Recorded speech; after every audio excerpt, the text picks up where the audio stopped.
कि ये जो पूरा घटनाक्रम है इसको अंजाम बाहर के लोगों ने दिया है और प्री प्लानिंग के साथ दिया है ये। अगले दिन 14 तारीख को वापस से उनको ट्रेस आउट किया गया और कैंडिडेट को अरेस्ट कर लिया गया है, लेकिन वो भी अब पूरी तरह से जाम खुल चुका है और अब शांति की स्थिति है, कोई भी तनाव की स्थिति नहीं है। इसमें हमने यही देखा है कि जिन लोगों को हमने डिटेन किया 60 में से 50 से ऊपर लोग जो हैं वो बाहर के हैं। उसके बाद फिर पुलिस ने भी अपना बल का प्रयोग करते हुए 60 लोग जो कि सबसे ज़्यादा आगजनी और पत्थरबाजी कर रहे थे उनको डिटेन किया।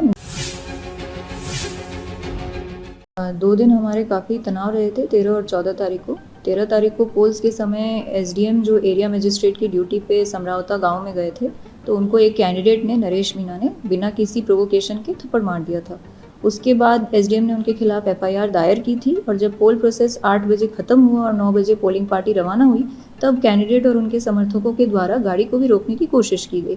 तो इस संबंध में जो वहाँ पे पुलिस जाब्ता, जिसमें एसपी साहब मौजूद थे और एडीएम मालपुरा मौजूद थे, तो इन्होंने गाँव वासियों के साथ और समर्थकों के साथ समझाइश करने की कोशिश की, लेकिन उनकी तरफ से, कैंडिडेट और समर्थकों की तरफ से, इनको फिजिकल असॉल्ट किया गया। तो उसके बाद फिर पुलिस ने भी अपना बल का प्रयोग करते हुए 60 लोग जो कि सबसे ज़्यादा आगजनी और पत्थरबाजी कर रहे थे उनको डिटेन किया। नरेश मीना जी को भी डिटेन किया, लेकिन चूंकि आगजनी और पत्थरबाजी ज़्यादा हो रही थी तो नरेश मीना उस कन्फ्यूजन में पीछे से भाग लिए। अगले दिन 14 तारीख को वापस से उनको ट्रेस आउट किया गया और कैंडिडेट को अरेस्ट कर लिया गया है।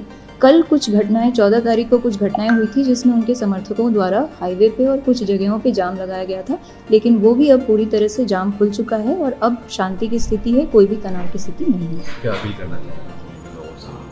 मैं जिले के लोगों से यही अपील करना चाहूँगी कि बिल्कुल आप शांति की स्थिति को बनाए रखें।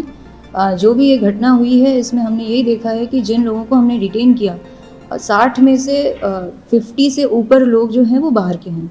तो यही हमारे पास बार बार बात सामने आ रही है कि ये जो पूरा घटनाक्रम है इसको अंजाम बाहर के लोगों ने दिया है और प्री प्लानिंग के साथ दिया है। टोंक की जनता की कुछ वाजिब मांगे थी जो कि उनके एसडीएम, उनके कलेक्टर और उनके बीच की थी।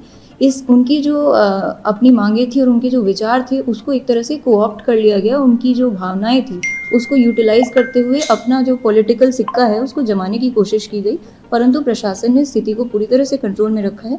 ना तो हमने इलेक्शन के प्रोसेस में कोई भी बाधा आने दी, इलेक्शन प्रोसेस पूरी तरह से